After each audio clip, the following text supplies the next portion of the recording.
5 transtornos mentais que são graves, atingem grande parte da população brasileira, estão sendo aceitos para fins de aposentadoria e não devem ser convocados para o pente fino e perícia do INSS, sob aquele argumento do presidente Alessandro Stefanuto que o INSS vai se utilizar daquelas pessoas que estão pedindo prorrogação à sua CID correspondente, não mais a portaria de número 49. Pessoal, é necessário termos em mente que o vídeo tem o intuito de trazer conteúdo útil para vocês. Eu fiz inclusive esses vídeos com profissionais médicos, parceiros aqui do canal, que eu vou inclusive trazer em outros vídeos, sobre perícia, sobre laudo, que vocês precisam estar apresentando para fins de comprovação do seu direito, tá bom? É necessário fazer essa observação justamente para que a gente não confunda. O intuito é trazer mais abrangência, pessoal, que vocês fiquem mais clareado a mente de vocês no que são os seus direitos e quais são as observações que a gente tem que se ater a partir disso, tá? De como comprovar o seu direito. Então é necessário fazer essa observação para vocês entenderem que o intuito é clarear o pensamento de vocês, de quais são os seus direitos, as formas de comprovação,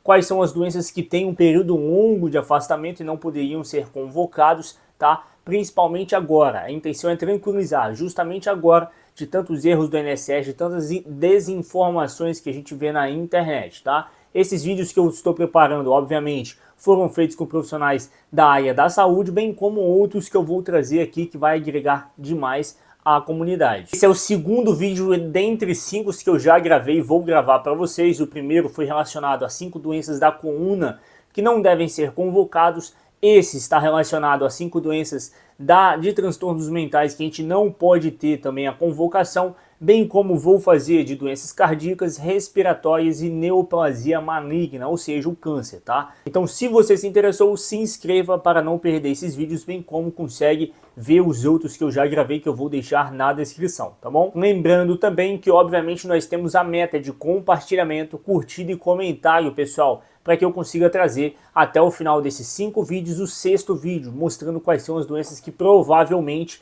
têm grande chance sim de ser convocados para o pente fino e o encerramento talvez do seu auxílio doença, tá? Não sendo possível fazer até mesmo o pedido de prorrogação em razão das afirmações feitas diretamente pelo presidente do INSS, tá bom? Então curta, comente, compartilhe bastante. Conto com vocês. A primeira doença, estamos falando dos episódios depressivos, conforme eu vou deixar a CID aqui na tela.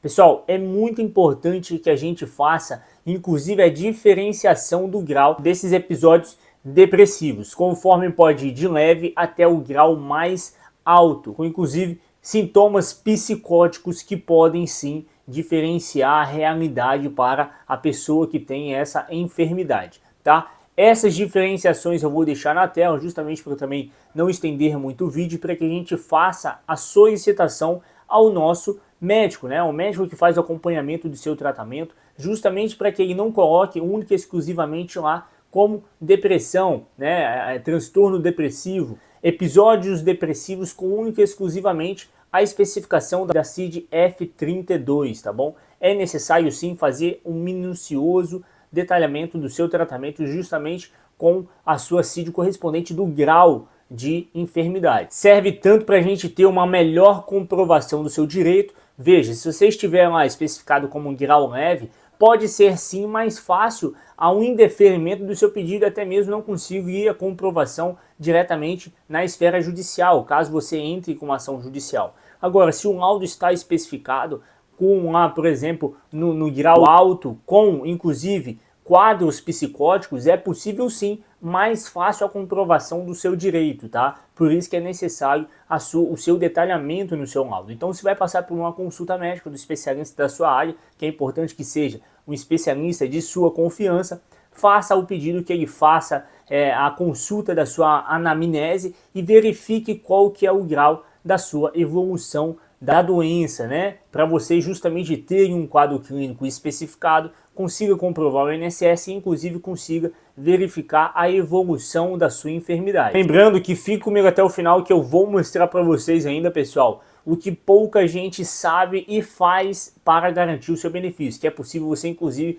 fazer o pedido de prorrogação, fazer o pedido de benefício, né, de auxílio-doença, sem sequer ter a necessidade de ter contribuído com o INSS. É muito fácil e pouca gente utiliza desse método, tá bom? Fica comigo até o final para não perder esse conteúdo também, que às vezes você não precisa, mas pode ter alguém da sua família ou conhecido que tenha essa necessidade e não saiba como comprovar. Segunda enfermidade, pessoal, estamos falando do transtorno depressivo recorrente.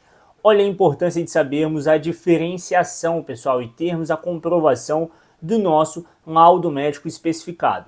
Em diferenciação do primeiro exemplo para essa é muito mais fácil a comprovação. Às vezes você tem uma depressão há 5, 6, 7 anos, até mais anos, e está com o seu laudo especificando o primeiro exemplo. Mas, pessoal, aqui estamos falando de uma depressão recorrente, ou seja, mesmo a pessoa tendo feito tratamento por um longo período, mesmo a pessoa tendo passado por vários quadros clínicos de depressão, os sintomas voltaram. Aqui a depressão recorrente, tá, pessoal? Estamos falando de 3 ou mais episódios de depressão que mesmo após o tratamento, mesmo após o acompanhamento, retornaram. E por isso é muito mais fácil a sua comprovação e muito mais fácil que você consiga até mesmo a sua aposentadoria. Então é válido até mesmo a reflexão, pessoal. Será que eu me enquadro no primeiro exemplo ou no segundo exemplo, esse dos quadros depressivos recorrentes? Porque se é o segundo, pessoal, vocês não podem ter o seu laudo especificando a primeira CIS do primeiro exemplo, pois esse é muito mais fácil a comprovação. Imagine, você teve diversos quadros de depressão, tratamento, acompanhamento e ele mesmo assim retornou. Por isso que é mais fácil a sua comprovação e a possibilidade de aposentadoria. Que inclusive, pessoal, também tem as suas variações de leve, moderado e grave, a qual vou deixar na tela para vocês. Eu particularmente não conhecia essas variações e não sabia a importância para que a gente pudesse fazer as suas comprovações, né? Qual era a importância para os médicos, tá? Os médicos peritos até mesmo analisarem isso. Com as consultas com esses profissionais da área de saúde, a qual eu vou trazer para vocês também, eu fui entender um pouquinho mais, tá? Deixa aqui sua opinião também, se vocês não sabiam dessa importância, tá bom? Terceiro exemplo, pessoal, estamos falando da esquizofrenia. Aqui temos como sintomas alucinações, fala e tratamento desordenado, né? A pessoa fica totalmente incapaz de exercer a atividade habitual, a atividade laborativa, tá? Por isso que é possível o seu pedido de auxílio doença. Agora, por outro lado, também o tratamento é extenso, tá, pessoal? Por isso que aquele argumento do INSS não pode ser utilizado. O tratamento aqui é indeterminado e ainda que a pessoa faça acompanhamento, pode inclusive não ser reversível, apenas controlável. Quarto exemplo, temos o transtorno afetivo bipolar. Pessoal, aqui temos que ter uma pequena observação.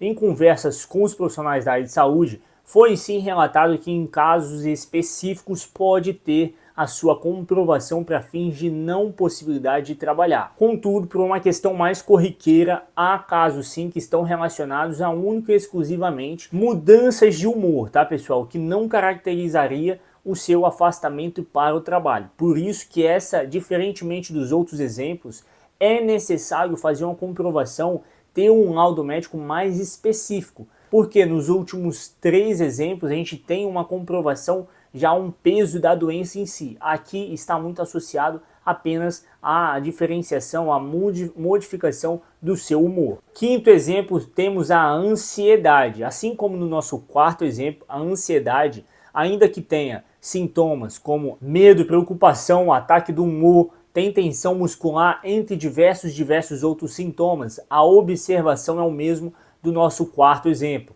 É necessário ter um laudo específico, pessoal, mas é possível sim termos a sua comprovação por um período maior e termos sim o período, né, de tratamento mais avançado. Mas é necessário ter essa observação, pois a gente sabe muito bem que depressão, TDAH e ansiedade se tornaram situações comuns, né, pessoal? É muito comum a gente ver na internet, no dia a dia, pessoas se intitulando como portadoras dessas deficiências sem de fato ter um tratamento, sem de fato ter os sintomas específicos e sem de fato ter laudo específico, passado por um médico especialista na área, tá? Por isso que é importante a gente ter essa observação, pois se a gente não tem um laudo específico, pode sim ser utilizado esse estigma, né? Que a gente seria mais uma dessas pessoas que estão se intitulando dessa enfermidade sem de fato estar incapacitado para o trabalho. Observações. Ah, Victor, eu tenho mais do que uma enfermidade. O que eu devo fazer? Comece pela aquela mais prejudicial, tá, pessoal? Então, se você tem uma depressão recorrente ou uma esquizofrenia, comece por ela. tá? Faça aquela diferenciação dos rounds, obviamente, como eu te disse, separem, assim como eu já ensinei para vocês e vou deixar o vídeo na descrição, justamente para comprovar a sua boa fé, comprovar que suas enfermidades atingem não somente uma questão de humor, uma questão do dia a dia, que seria possível controlar, né, por meio de medicamento, mas sim te deixa incapacitado para o seu trabalho. Assim como esses que eu apresentei no vídeo, temos diversos outros, tá, pessoal? Para não estender muito o vídeo e dar aqui um parâmetro para vocês, a qual poderiam auxiliar a vocês, eu especifiquei esses 5, mas lembrando que assim como os outros vídeos, eu vou continuar a nossa consultoria, a nossa comunidade aqui respondendo vocês no comentário. Então se a sua enfermidade não foi citada no vídeo, deixa aqui um comentário de qual é a sua enfermidade, qual seria a sua dúvida, a sua observação, que a gente vai responder vocês, tá bom? Em casos mais específicos e graves, pessoal, é possível inclusive se enquadrar com um transtorno de alienação mental grave, que é um daqueles casos que eu já trouxe para vocês, de doenças a qual não precisam sequer cumprir aquele período de carência do INSS, ou seja, não precisa de ter contribuído um período mínimo para receber, tá? Isso é muito importante. Se vocês quiserem também, eu posso trazer um vídeo para vocês nesse sentido. Se vocês gostaram, não se esqueça de compartilhar bastante, curtir, deixar o seu comentário para justamente ajudar o canal naquela meta e eu trazer para vocês quais são as doenças que provavelmente serão convocadas sim para o pente fino, tá? Lembre também de se inscrever para não perder os outros vídeos. Temos mais 3, além, se bater a meta, de eu trazer aquelas que serão convocadas. E vamos fazer de tudo para garantir os nossos benefícios, tá, pessoal? Aproveite também, veja um outro vídeo como esse que com certeza ele vai te ajudar.